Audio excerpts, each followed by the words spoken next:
All right, last video for Wednesday's SI. I'm gonna distinguish between SN1 and SN2 reactions, get a better understanding of which we're working with, and how to describe substitution, nucleophilic substitution reactions there. And then we're gonna go through some examples. So I imagine this one's probably gonna be a longer video just because of examples at the end. But yeah, this will be the final one for Wednesday's SI. Probably expects more of these Thursday night. Okay. So, big difference between SN1 and SN2 is that SN1, okay, happens stepwise. There are multiple steps in our reactants, step, intermediate, step, product. SN1, okay?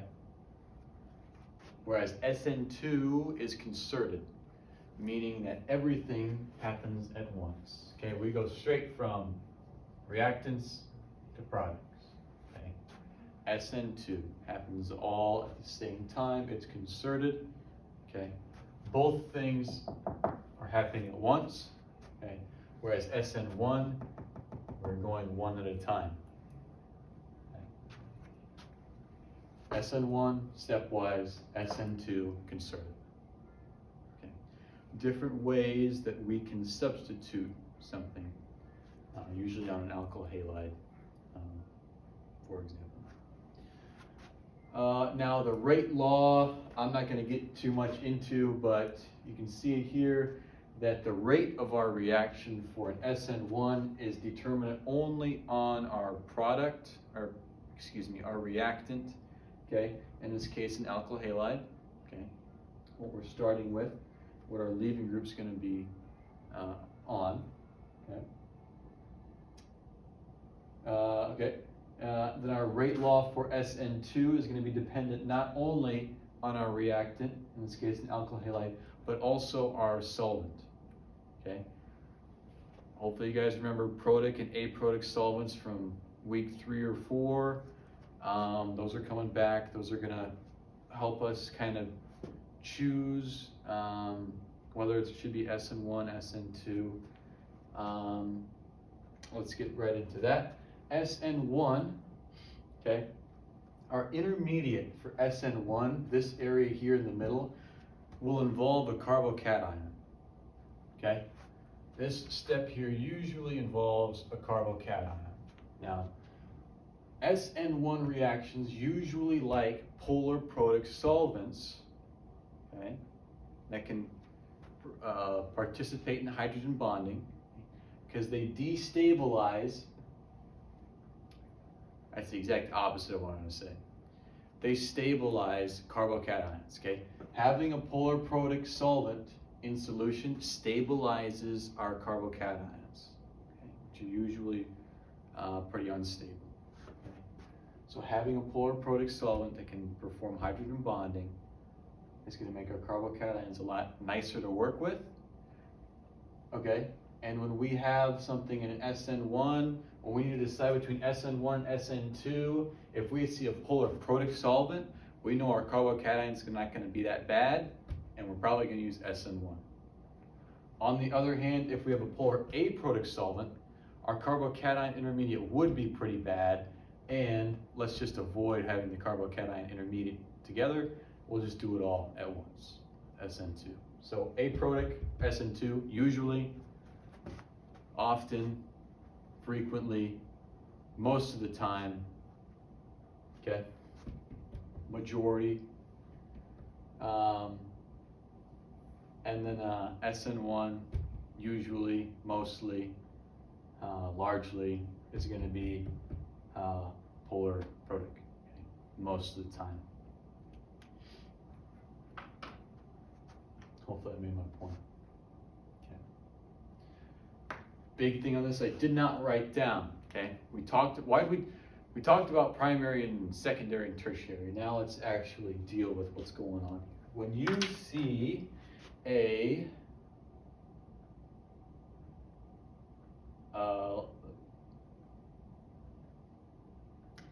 make sure of this real quick.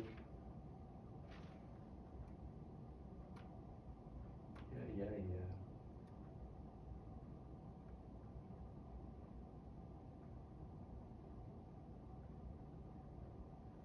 Perfect, okay. Just want to make sure I won't write the wrong thing down there. Tertiary alkyl halides will always go through an SN1 reaction. Always. Primary alkyl halides will always go through an SN2 reaction. Get this. Tertiary carbon here. Tertiary alkyl halide, I should say. When our alkyl halide group leaves, we are left with a tertiary carbocation. And if you watched the video before, you would know the tertiary carbocations are the most stable. Okay? So, if we have tertiary alkyl halide, having a carbocation isn't so bad. Not as bad as if we had a primary carbocation. Okay? Now, when we had that chlorine on there, let's draw that again. We had our chlorine on there. These are nucleophilic substitution reactions where I have a nucleophile, electron rich. It's looking electron rich. It's looking for electron poor area, aka a positive area. We know that chlorine carries a large partial negative, meaning the carbon it's attached to, where it's being pulled away from, carries a partial positive. Our nucleophile is going to attack that positive area, but with a tertiary structure like this, we have a lot of steric hindrance. It's very difficult for our nucleophile to hydrogen, hydrogen, hydrogen, hydrogen, hydrogen, hydrogen, hydrogen, hydrogen, hydrogen, hydrogen. Very difficult for our nucleophile to access that positive charge, okay? A lot of steric hindrance there, hence why chlorine needs to leave first in our first step, leaving a carbocation there. Now we have a formal charge positive area that's more exposed, okay? Before we had a partial positive, that's great. Now we have a formal charge positive in a more accessible area. Hence why SN1 in this case is always going to be the case when we have tertiary structure. Notice here we have very little steric hindrance, okay? And our nucleophile can go ahead and attack this carbon straight away. Not nearly as much steric hindrance. Can attack that carbon straight away there. That's a really bad arrow, okay? As chlorine can leave, and the same step. Notice I'm drawing my arrows in the same step here. Whereas in this case, I would have to have chlorine leave, write what I have, then my nucleophile attacks, and then write what I have, okay? Here we can just do it in one step, concerted reaction, because there's less steric hindrance. Ta-da. Okay. So I have a tertiary alkyl halide, gotta be SN1. No choice. No choice. I have a primary alkyl halide, gotta be SN2. No choice. Secondary alkyl halides is when we actually have to deal with solvents, and we gotta think a little bit. Because like, it's kind of stable carbocation. It's kind of accessible, okay? That's when we're gonna get in with solvents. Let's go ahead and do that. Okay.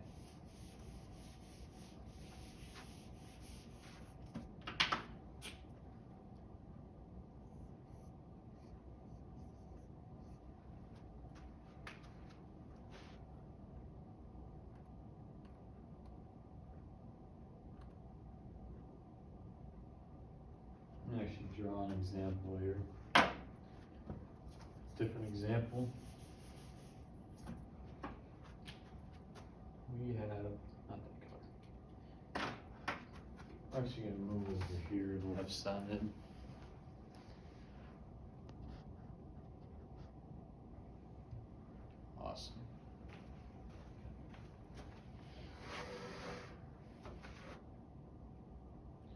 Now we're not going to draw the products yet. We're just going to decide whether this is SN1 or SN2.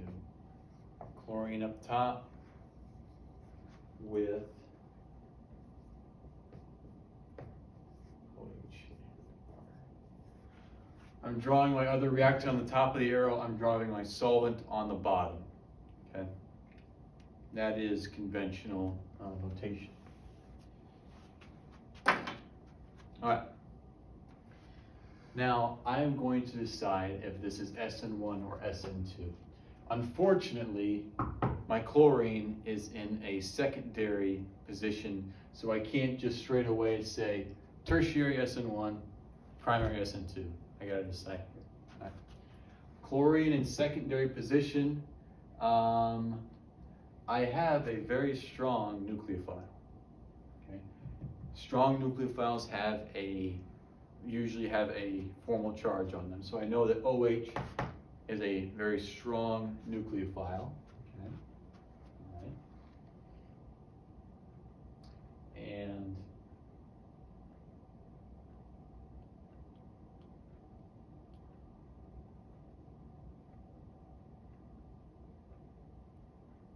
strong nucleophiles favor SN2 reactions.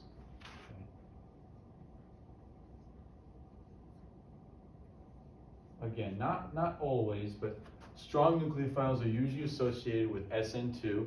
Their strong nucleophiles are going to be really attracted to that area of positive charge, okay, and can do it in one step. SN1, we have multiple steps, usually have a weaker nucleophile.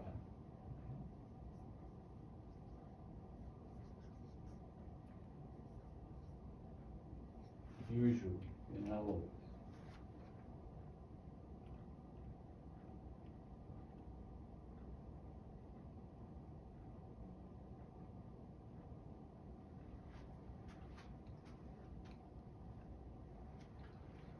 Now, when deciding this, I would say that until we're proven wrong, that our nucleophile strength is usually going to outweigh whether we have a protic or aprotic solvent for now. Okay.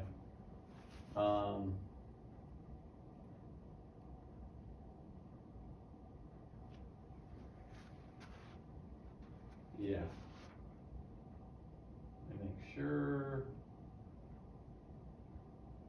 Okay, for now, our strong and weak nucleophiles are going to outweigh whether we have protic or aprotic solvents, just in the time being. Okay. So I see we have a secondary, okay, and I see we have a strong nucleophile, which tells me is leaning SN2. Okay, I do have a polar protic solvent. But if we're going off of that nucleophile is really almost as strong as possible, OH group. And this will then go through an SN2 reaction. Okay. I don't need to make a carbocation here. My nucleophile is strong enough to attack this partial, right now it's partial positive. Okay. I don't need chlorine to leave to now have a really strong carbocation positive charge that's localized. When I have a strong enough nucleophile, it can just go in there straight away and attack that partial positive. Okay, makes sense? So again, just like we drew in polar, in protic transfer, proton transfer, and acid-base reactions, I draw my lone parent oxygen. Okay, I have a negative charge that is attracted to an electrophile, positively charged area. SN2 is happening all at once, and my chlorine leaves. Okay? Don't need to draw the product there that involves stereochemistry, which we'll probably get to either tomorrow or Friday. But main thing in here is identifying strong nucleophile, polar protic, secondary. Probably going to favor the SN2 side. I don't believe it has to be one or the other necessarily. Maybe it could be like an 80-20 mix. That I'm not totally sure on the ratios. Let's do another example. Okay.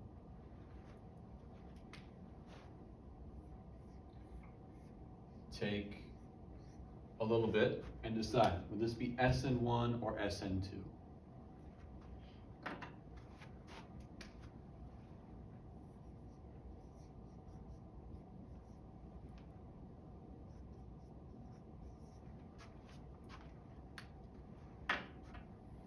All right, got your answer, cool.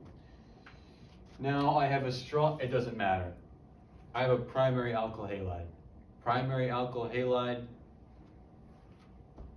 SN2. Doesn't matter, this stuff, whatever, doesn't matter. Primary alkyl halide, gotta be SN2.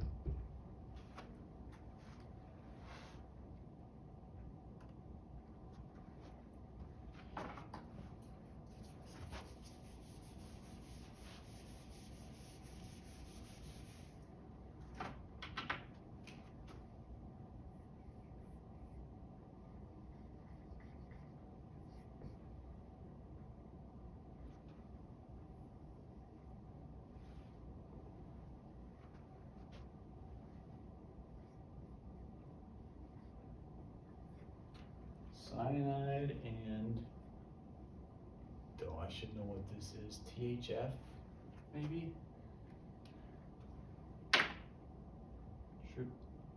Tryptophan, THF, I should know what that is. Anyway, notice I have a secondary alkyl halide, so I can't right away say this is SN1, SN2. I have to look at the solvent, look at my nucleophile. Cyanide, negative charge there, pretty strong nucleophile there with cyanide again, okay? That negative charge is a pretty good indication that pretty strong nucleophile, okay? If you noticed earlier when I wrote nucleophile, I don't know what video it was, but usually write nucleophile like that. Oh, here we go. Okay, negative charge there. Strong nucleophile. I also have a polar aprotic solvent. Cannot participate in hydrogen bonding here. I don't have hydrogen bonding to a highly electronegative atom. Both of these fit. This is definitely going to be SN2. This is going to be concerted and happen all at once.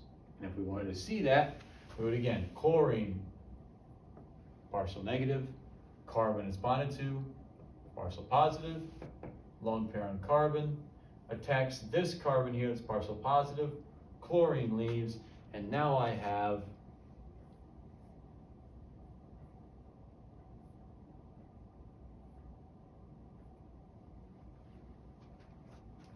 like this. Our stereochemistry flips, we'll get into that later in backside attack, but there's my substitution. And then I would also have Cl minus in solution, okay?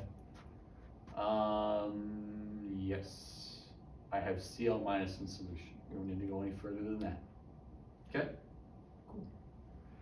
So there's our substitution there. We substituted chlorine for now our cyanide group on there. Okay. Last example. Pause the video and try it on your own.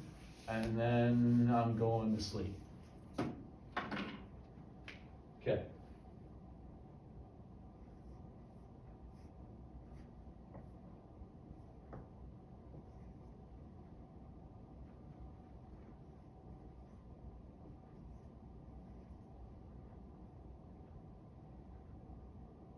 Ethyl, okay.